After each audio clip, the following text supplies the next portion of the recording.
kita akan segera mulai. Kita masih di Wahyu pasal 1 ya. Coba kita buka Wahyu pasal 1-nya. Dan hari ini kita akan baca dari ayat 12 sampai ayat 20. Jadi sedikit mengulang, tapi kita nggak ulang dari awal sekarang. Kita ulang dari ayat 12 saja. Ayat 12 sampai ayat yang 20. Semua masih ada ini isiannya? Masih ya. Oke, dan saya akan mulai 12 sama sekalian ayat 13 sampai 20 ya. Demikian firman Tuhan. Lalu aku berpaling untuk melihat suara yang berbicara kepadaku, dan setelah aku berpaling tampaklah kepadaku 7 kaki dia dari emas.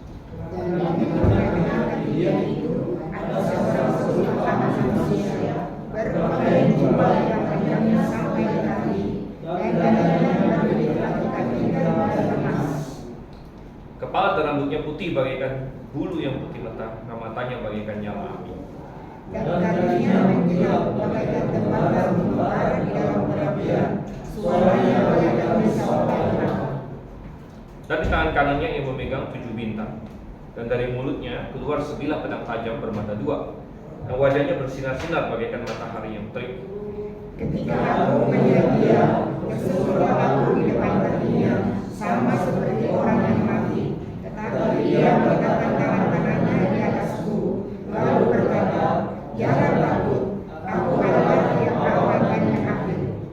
Dan yang hidup, aku telah mati, namun lihatlah aku hidup sampai selama-lamanya, dan aku memegang segala kunci maut dan kerajaan maut. Karena itu Tuhan akan mengetahuinya, baik yang terjadi sekarang maupun yang akan terjadi sesudah ini. Dan rahasia 7 bintang yang telah kau lihat pada tangan kananku, dan 7 kaki dia emas itu, 7 bintang itu ialah malaikat 7 jemaat, dan 7 kaki dia itu ialah 7 jemaat. Oke, baik, kita akan berdoa terlebih dahulu. Kita akan bersatu dalam doa, kita otomosin ya. Mari kita berdoa. Kepada dalam kerjaan surga, kami sangat bersyukur Tuhan di awal minggu ini kembali Tuhan kami di tempat ini untuk membaca kitab Tuhan, dan Bapak memberikan hikmat kepada kami supaya kami mengerti dan dapat menjadi bekal kami di suasana Tuhan. Bapak di surga, berarti juga Tuhan yang mengajarkan kepada kami untuk terus menambah kekuatan kesehatan dari Tuhan dan kesehatan. Bapak di surga, inilah kami Tuhan di dalam nama Yesus Kristus kami berdoa. Amin. Amin. Oke, baik. Kita kembali lihat dalam isian kita sudah sampai di nomor 10, benar ya? 10A. Oke. Kita lihat setelah sekilas melihat ke-7 kaki dia, Yohanes beralih ke pribadi sentral, Yesus Kristus, dan kita ingin melihat bagaimana Yesus Kristus menampakkan dirinya di sini kepada Rasul Yohanes dan juga kepada kita. Dan ini sangat cocok karena memang judul dari kitab ini adalah Wahyu Yesus Kristus, atau The Revelation of Jesus Christ, ya. Revelation of Jesus Christ. Jadi pewahyuan Yesus Kristus itu bisa berarti wahyu yang diberikan Yesus, atau wahyu yang tentang Yesus Kristus. Jadi Yesus Kristus yang menyingkapkan ataupun Yesus Kristus yang disingkapkan, itu dua-duanya bisa. Dan kita melihat di sini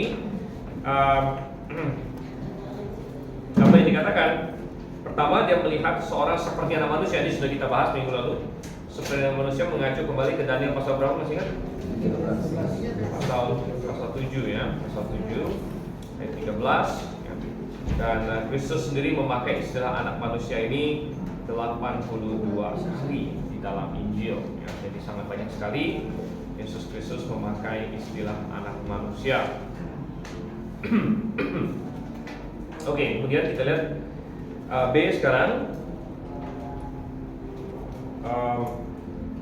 Apalagi deskripsinya, kita lihat di ayat yang ke-13, ada seorang serupa anak manusia berpakaian jubah yang panjangnya sampai di kaki. Oke, ini poin B kita, ia berjubah hingga ke kaki. Berjubah hingga ke kaki, jadi itu adalah pakaian yang full, pakaian yang sopan juga gitu. Karena sekarang ada banyak orang yang pakaiannya nggak begitu jelas. Kadang-kadang ada perempuan saya lihat sekilas nampak saya pikir dia nggak pakai celana apa gitu, nggak pakai rok. Ternyata dia pakai bajunya sampai sini, tapi celananya lebih pendek lagi, jadi nggak kelihatan. Gitu. Jadi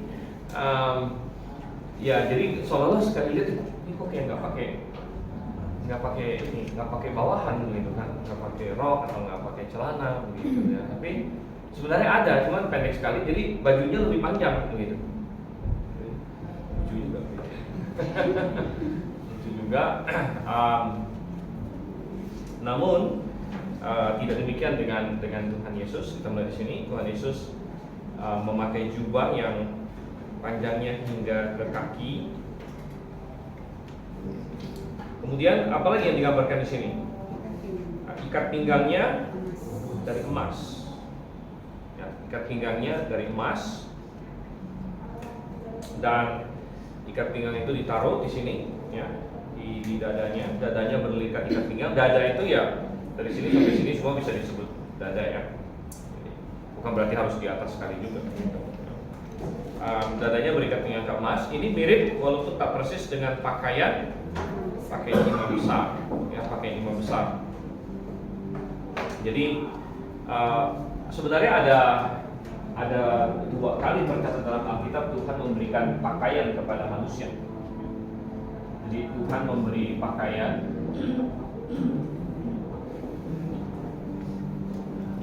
kepada manusia itu dua kali. Pertama di Taman Eden pada Adam dan Hawa.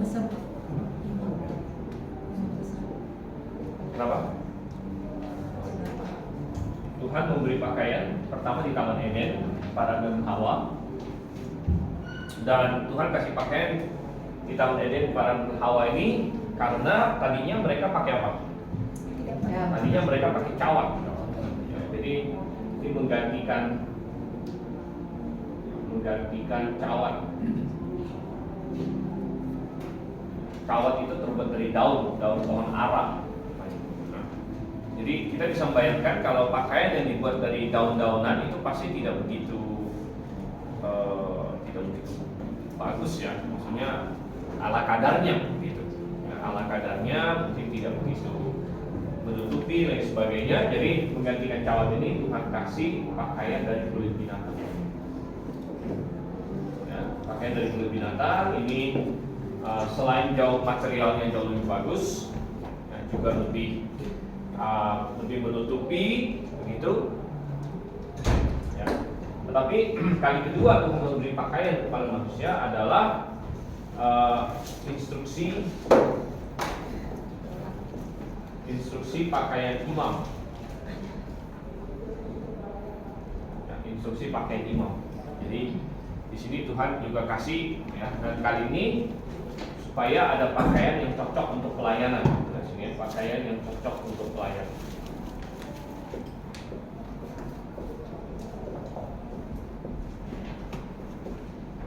Dan kalau kita lihat memang ada kemiripan sedikit dengan apa yang dipakai oleh Tuhan Yesus di sini, walaupun tidak persis sama.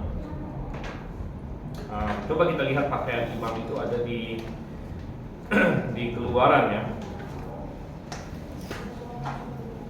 Coba kita lihat Keluaran pasal yang ke-28.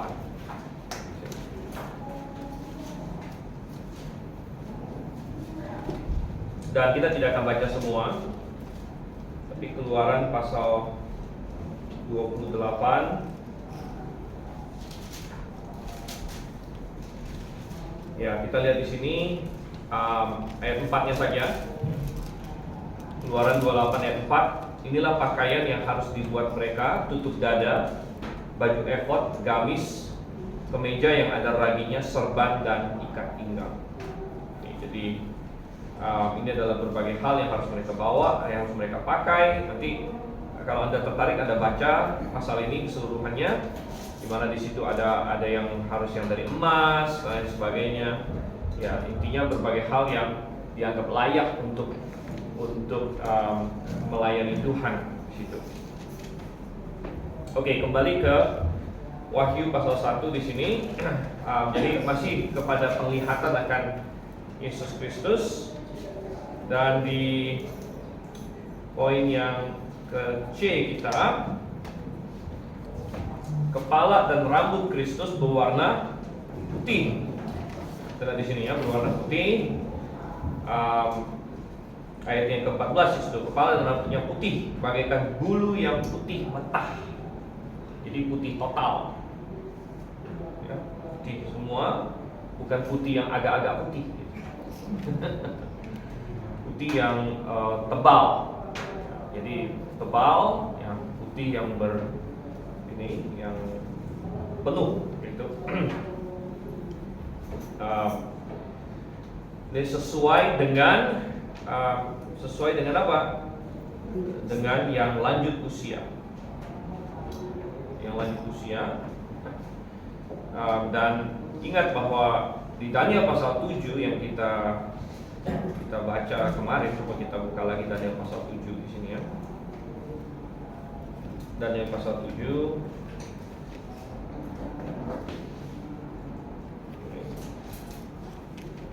ayat yang ke-9, coba kita di sini. Daniel pasal 7 ayat yang ke-9. Sementara aku terus melihat tahta-tahta diletakkan, lalu duduklah yang lanjut usianya, pakaiannya putih seperti salju dan rambutnya bersih seperti bulu domba. Dan ini sebenarnya adalah menggambarkan pribadi Allah Bapa yang lanjut usia ini, yang menggambarkan pribadi Allah Bapa. Tapi Yesus Kristus juga mirip rupanya. Yesus Kristus juga memiliki rambut yang putih. Dan kalau yang lanjut usia disebut di sini rambutnya putih, gitu. Ya. Jadi menarik ya. Biasanya kalau manusia juga kalau sudah tua baru rambutnya putih. Nah, ada orang yang tidak suka dengan rambut putih, sehingga kalau ada rambut putih dicabut-cabutin, gitu kan. Atau disemir. Ya, jadi sekarang sudah ada banyak teknologi supaya rambut itu diwarnai macam-macam. Ya. Tapi sebenarnya Alkitab berkata, ada ayatnya bahwa rambut putih adalah mahkota. Di mana ayatnya itu? Hah? Ada yang ingat nggak? Dicari nih. Rambut putih adalah mahkota di sini ya.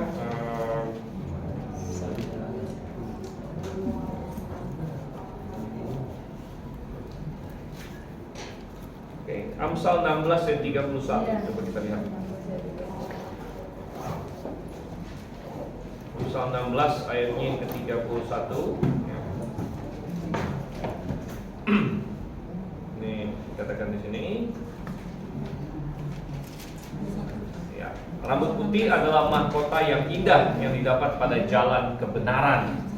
Ya, rambut putih adalah mahkota yang indah. Ya, jadi yang lanjut usia Allah Bapa digambarkan rambutnya putih. Itu memperlihatkan kekekalan Tritunggal. Memperlihatkan kekekalan Tritunggal. Jadi dia sudah dari dulu ada.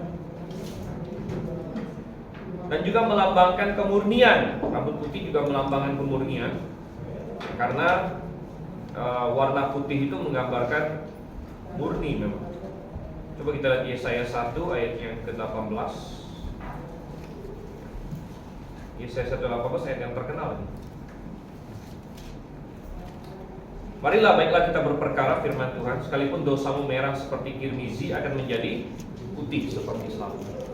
Nah, tapi banyak orang salah kaprah, dia pikir lawan dari putih itu hitam. Gitu. Ya. Lawan dari putih itu hitam. Ya. Nah, hitam bisa memang, tetapi selain hitam, Tuhan juga memakai merah sebenarnya. Dosa itu digambarkan apa? Merah. Walaupun dosamu merah seperti kirmizi, akan menjadi putih seperti salju, sekalipun berwarna merah seperti kain kesumba, akan menjadi putih seperti bulu domba. Jadi gambarannya ini merah di sini. Dan menarik sekali bahwa antara Allah Bapa dengan Yesus Kristus, antara Bapa dengan Yesus Kristus, Bapa ini rambutnya putih. Tadi di Daniel pasal 7 ya. Kemudian bajunya juga putih kan? Jubahnya juga putih. Tetapi Yesus Kristus rambutnya putih, jubahnya apa? Nanti kita akan lihat. Tapi kita balik dulu ke Wahyu.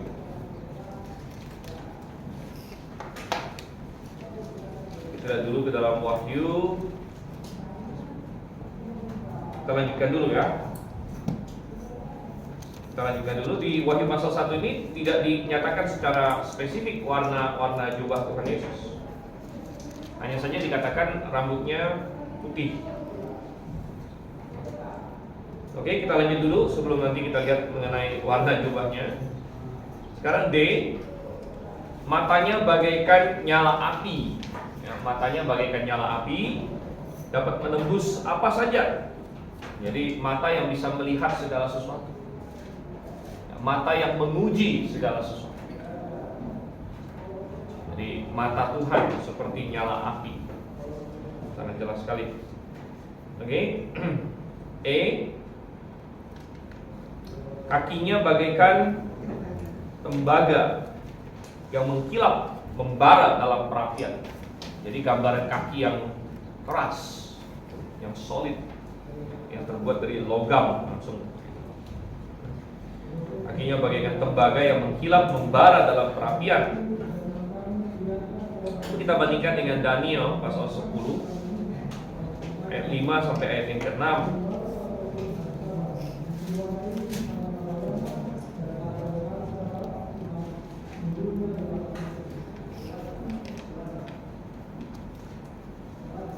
Oke, ini juga adalah penglihatan Yesus Kristus di sini. Daniel pasal 10 ayat 5 dan 6. Kuangkat mukaku lalu kulihat tampak seorang yang berpakaian kain lenan dan berikat pinggang emas dari Ufas. Tubuhnya seperti permata Tarsis. Jadi bisa lihat ya, tubuhnya seperti permata, wajahnya seperti cahaya kilat, matanya seperti suluh yang menyala. Mata seperti suluh yang menyala itu mirip dengan Tuhan Yesus, katanya matanya seperti apa? Seperti api kan?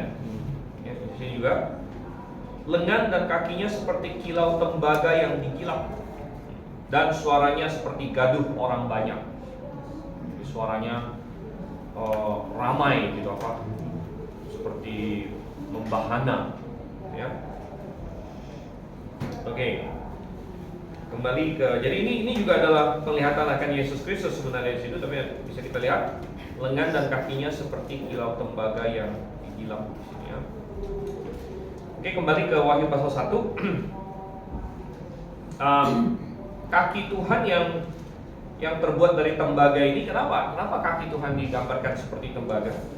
Kakinya ini akan melaksanakan penghakiman atas musuh-musuhnya. Coba kita lihat Yesaya 63 ayat yang ketiga. Yesaya pasal 63 ayat yang ketiga.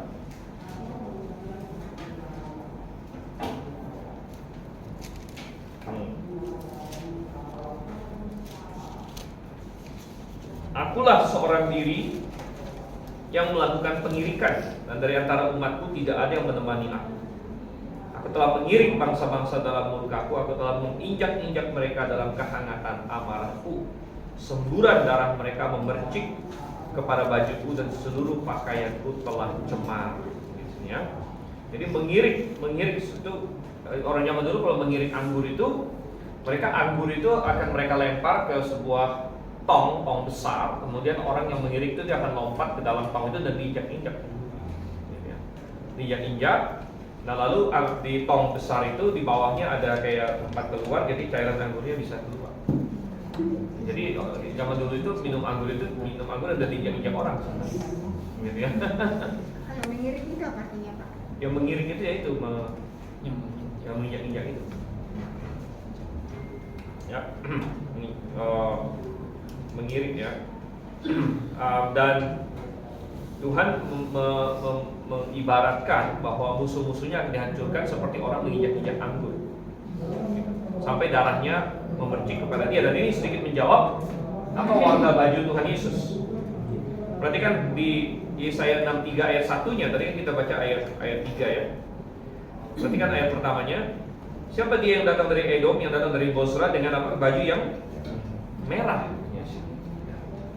dengan baju yang merah. Dia yang bersemarak dalam pakaian yang melangkah dengan kekuatannya yang besar. Aku yang menjanjikan keadilan. Ya, terus ayat 2, mengapa pakaianmu semerah itu? Bajumu seperti baju pengirik buah anggur. Jadi orang yang mengirik buah anggur itu pasti bajunya kena ciprat gitu. Nah, pasti jadi merah-merah semua gitu ya. Nah, jadi baju Tuhan Yesus juga tadinya putih, tapi kemudian menjadi merah. Baju yang putih menjadi merah. Dan ini signifikan juga karena Tuhan Yesuslah yang melakukan penebusan akan dosa. Ya. Tuhan Yesus yang melakukan penebusan akan dosa. Ingat bahwa ketika Tuhan Yesus menanggung dosa, maka dia mengambil posisi orang berdosa. Dia mengambil posisi orang berdosa. Jadi baju dia merah itu ada dua alasan. Satu, karena dia mengambil posisi orang berdosa. Dan dosa tadi digambarkan warna merah. Dia mengambil posisi orang berdosa. Dan nomor dua, karena dia melampiaskan murka Allah.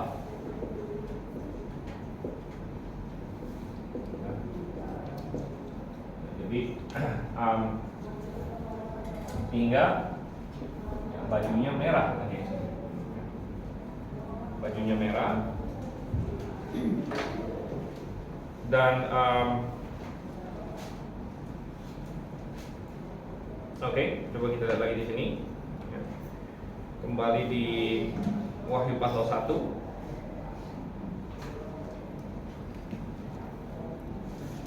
Wahyu pasal 1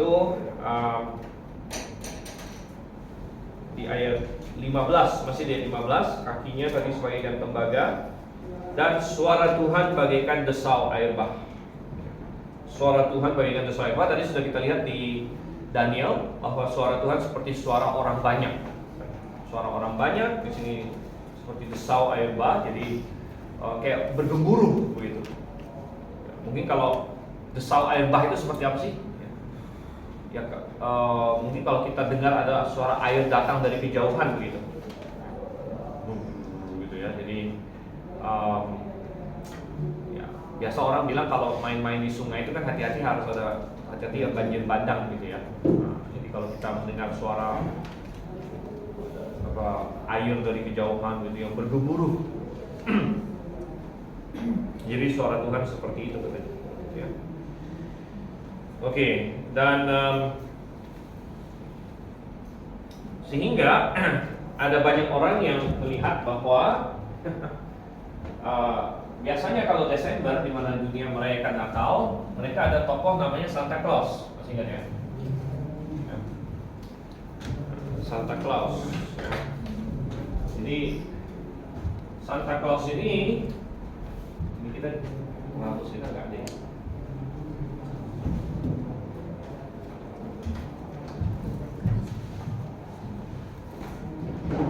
Oh ini ada.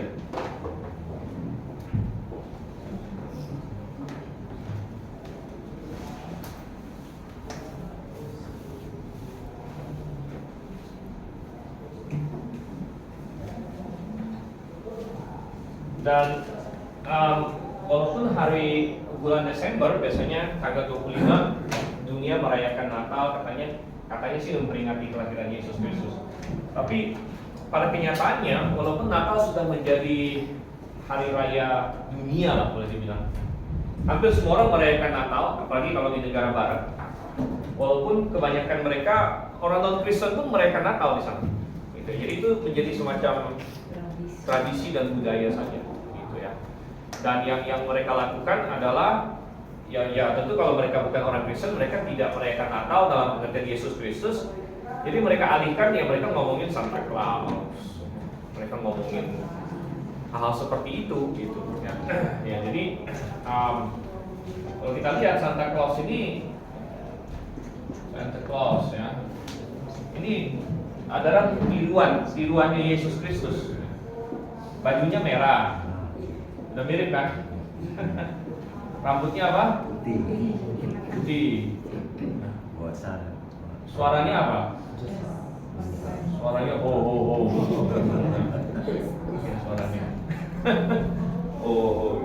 Ini mirip dengan Tuhan Yesus ini, ya. Kemudian Santa Claus katanya datang bawa hadiah, benar nggak?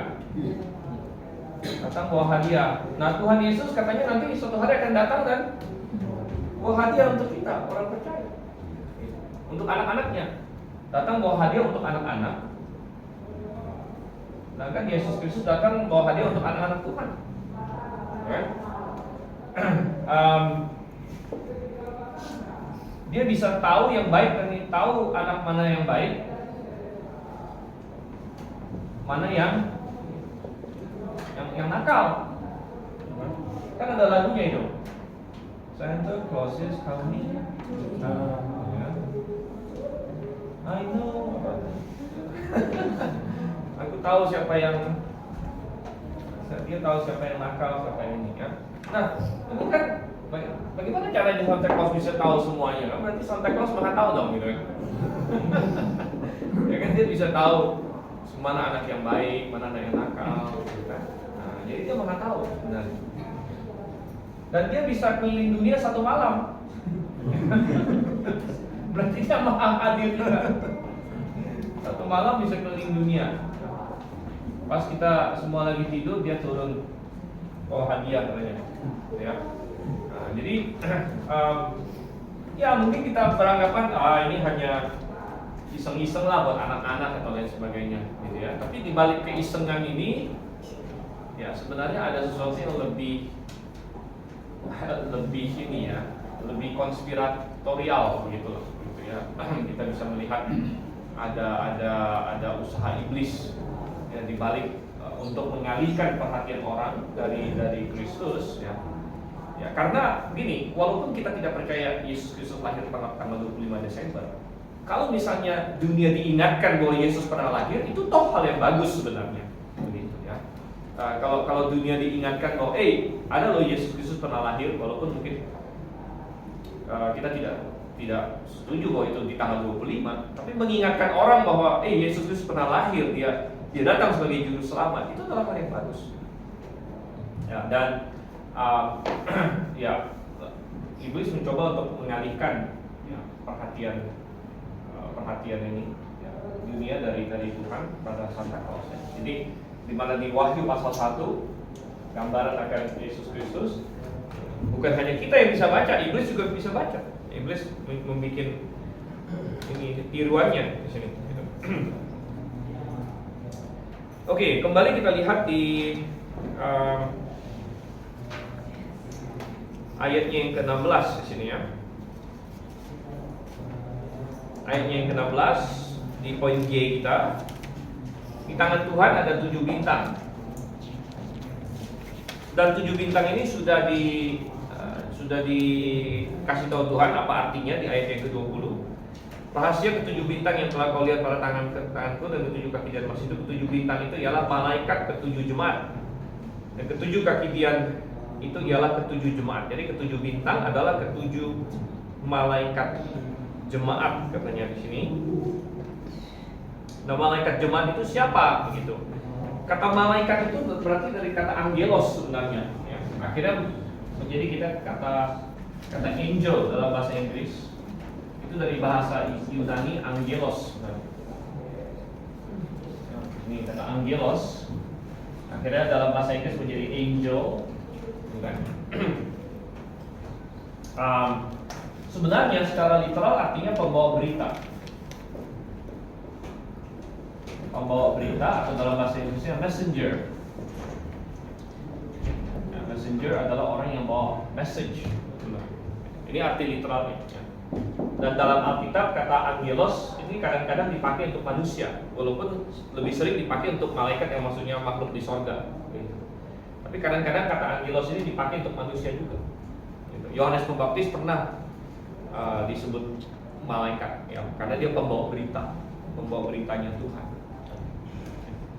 Ya, jadi malaikat ke-7 jemaat nanti kita akan lihat itu berbicara mengenai pengkhotbah di jemaat tersebut atau gembala sidangnya, gembala sidang. Jadi di poin G kita, di tangan kanan Tuhan ada 7 bintang melambangkan ke-7 malaikat jemaat. mereka aman di tangannya, tapi juga harus bertanggung jawab kepadanya. Harus bertanggung jawab kepadanya. Jadi bahwa dia memegang ketujuh bintang di tangan kanannya, ini suatu penghiburan kepada gembala-gembala atau pelayan-pelayan Tuhan dimanapun, bahwa Tuhan sedang memegang mereka. Jadi ini akan sangat penting karena banyak pelayan-pelayan Tuhan menghadapi penganiayaan, kadang-kadang menghadapi kesusahan, menghadapi kekurangan dan lain sebagainya, tapi Tuhan memegang mereka dalam tangannya. Nah, ini adalah hal yang penting di sini. Tapi itu juga berarti harus bertanggung jawab kepada Tuhan, ya, karena kita di dalam tangan Tuhan. Jadi kita bertanggung jawab kepada itu. Oke, kemudian ayatnya yang masih ayat yang ke-16. Dari mulutnya keluar 9 pedang tajam bermata 2. Jadi itu isian hak kita. Dari mulutnya keluar pedang tajam bermata 2. Nah, pedang di sini dalam bahasa aslinya adalah rhomphaia. Dalam bahasa Yunani ada 2 kata untuk pedang, yaitu ada kata makaira, ada kata rhomphaia. Rhomphaia. Jadi ada 2 kata untuk pedang. Makaira biasanya adalah pedang yang agak tipis, tapi rhomphaia adalah pedang yang besar, ya, pedang yang besar, dan tujuannya sedikit berbeda. Nah, yang makaira ini dipakai di mana? Yang makaira ini dipakai di, misalnya di Ibrani. Coba kita lihat Ibrani pasal 4. Ibrani pasal 4 ayatnya yang ke-12. Ini kata makaira dipakai di sini, diterjemahkan pedang juga sih. Ibrani 4 ayat 12. Sebab firman Tuhan hidup dan kuat dan lebih tajam daripada pedang bermata 2 manapun. Nah, ini dari kata makaira, jadi pedang juga. Tapi ini pedang yang lebih tipis dia, ya, pedang yang panjang tipis begitu.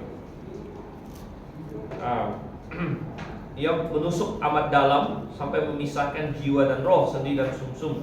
Ia sanggup membedakan pertimbangan dan pikiran hati kita. Jadi pedang ini dimaksudkan bertujuan untuk yang membelah dan memisahkan, itu ya, suatu operasi lah begitu. Nah, beda dengan pedang rhomphaia. Pedang rhomphaia ini pedang besar yang digunakan untuk berperang, untuk membabat habis musuh.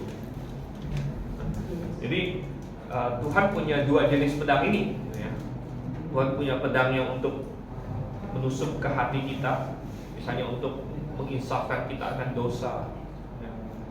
Ya, firman Tuhan itu bisa menjadi pedang seperti itu.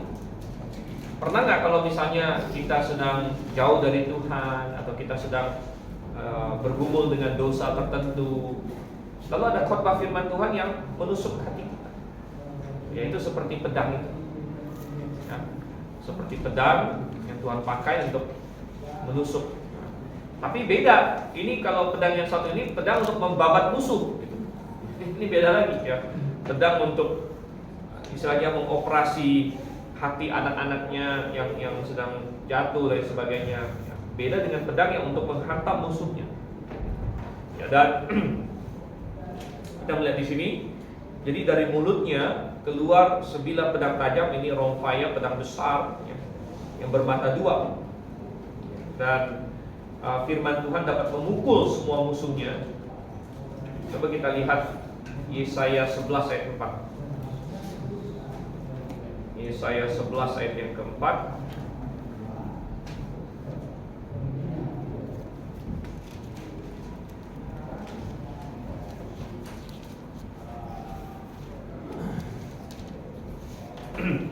Yesaya 11 ayat 4. Tetapi ia akan menghakimi orang-orang lemah dengan keadilan, dan akan menjatuhkan keputusan terhadap orang-orang yang tertindas di negeri dengan kejujuran.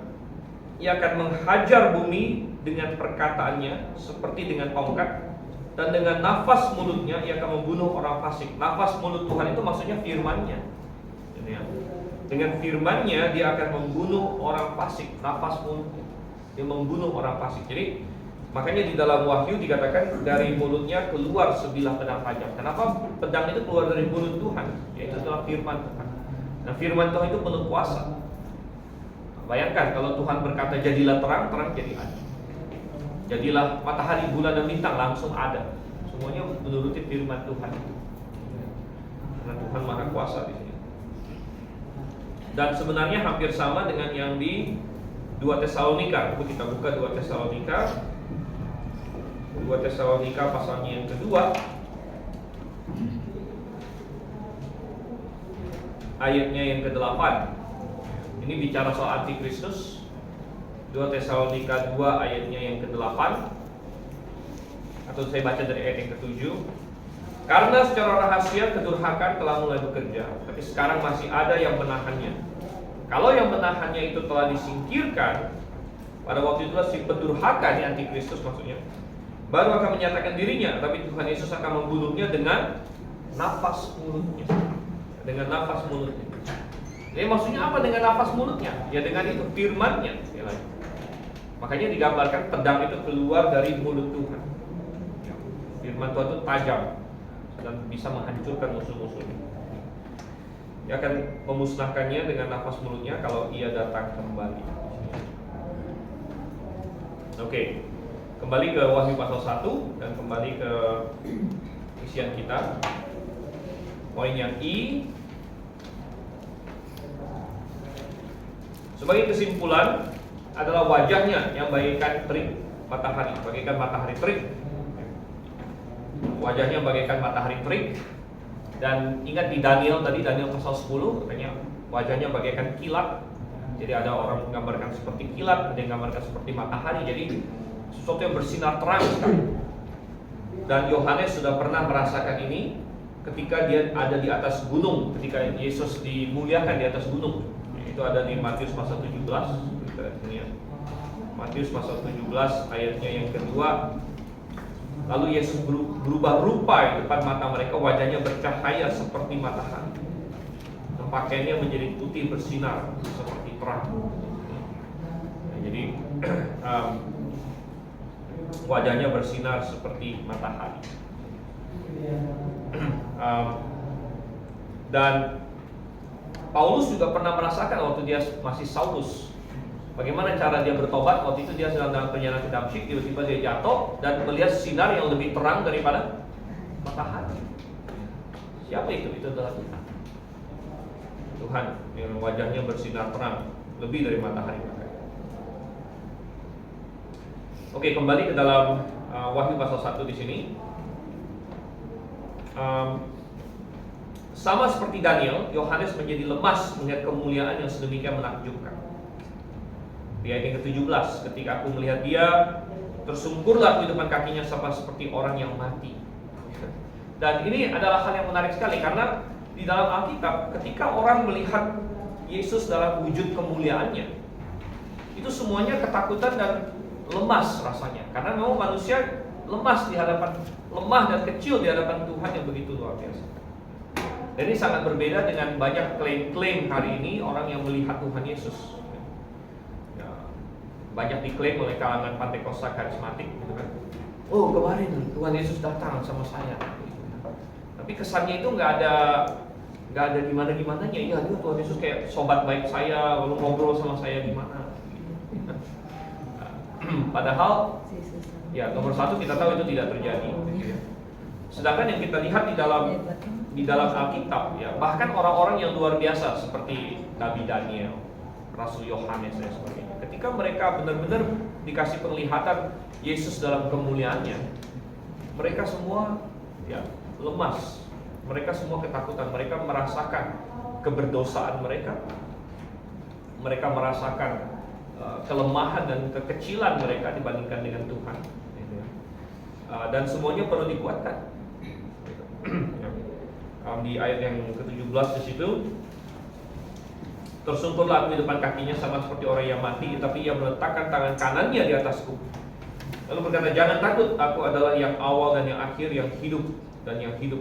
Aku telah mati namun dialah aku hidup sampai selama-lamanya. Oke, di isian kita ayat 11, Yesus meletakkan tangan kanannya atas Yohanes menunjukkan kepedulian pribadi Tuhan atas setiap orang percaya.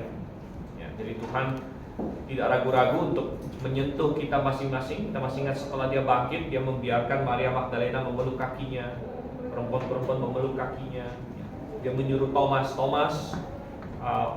kalau kamu masih tidak percaya, cucukkan jarimu ke tanganku dan sebagainya. Jadi Tuhan kita adalah Tuhan yang begitu tinggi, namun juga begitu dekat dengan kita sehingga dia tidak ragu-ragu untuk menopang tangan kita dan untuk meletakkan tangannya di atas kita.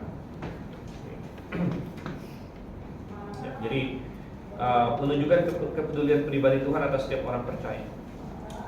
Poin 12, beberapa titel Yesus kembali diberikan. Aku adalah yang awal dan yang akhir dan yang hidup. Yang awal, yang akhir, yang hidup.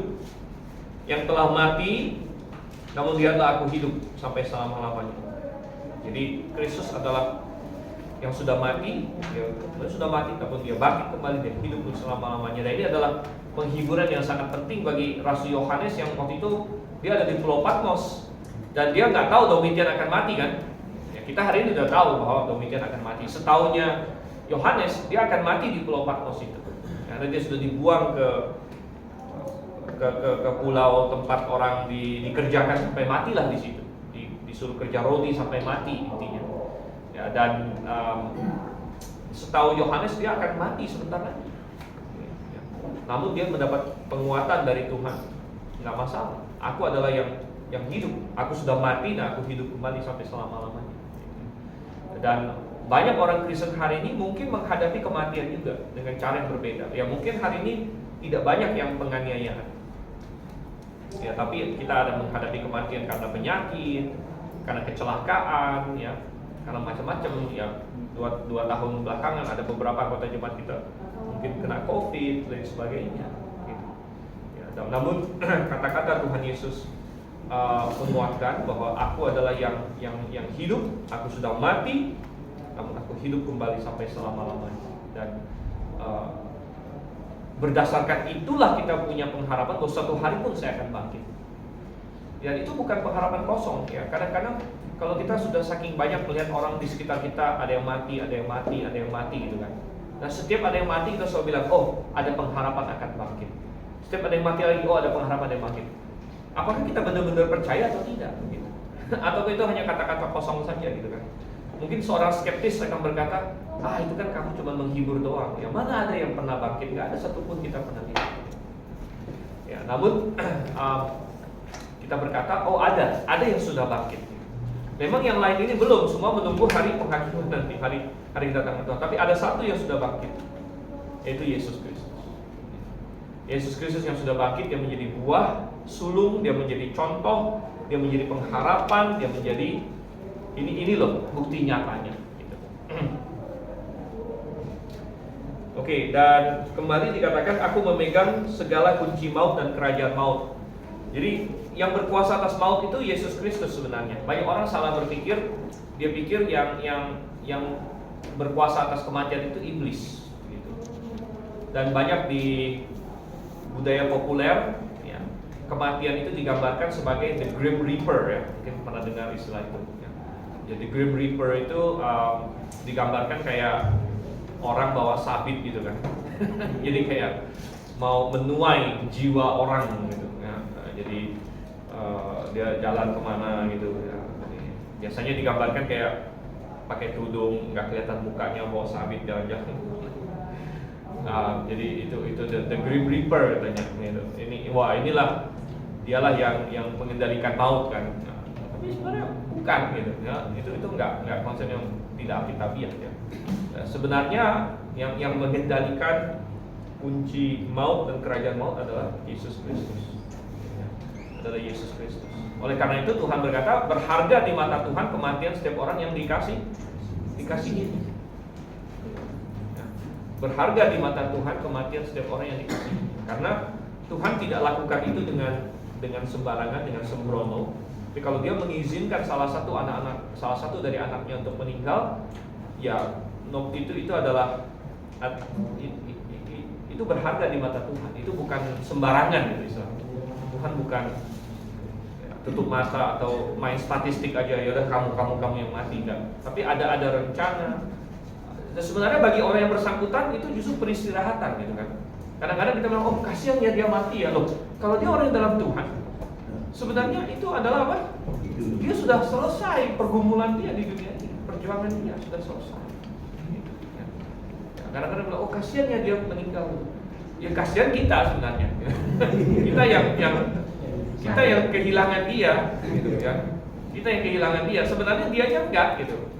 Dianya ini sudah tenang bahkan. Jadi ya Tuhan ya Tuhan yang pegang kunci atas semua ini, gitu ya.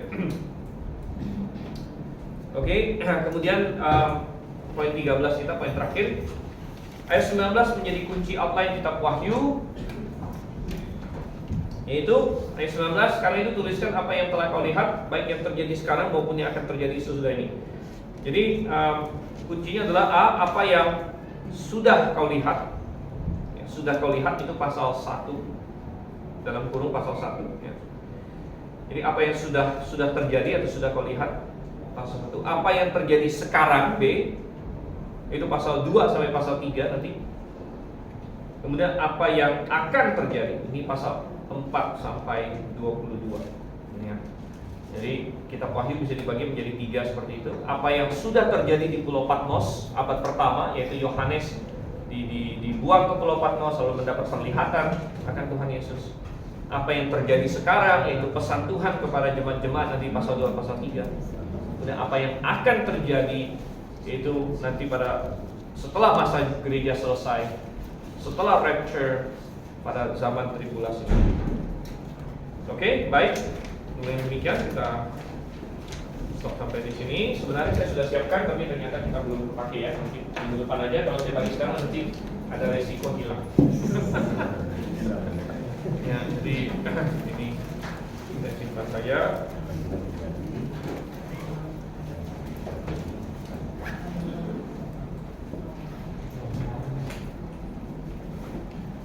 Oke, kita berdoa.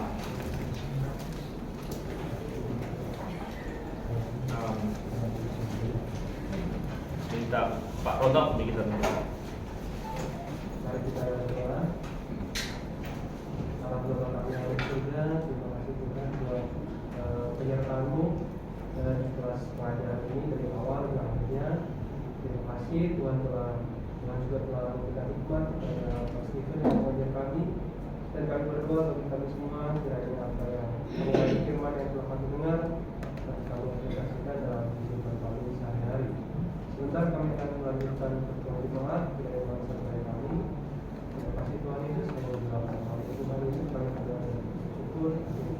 Amin. Oke.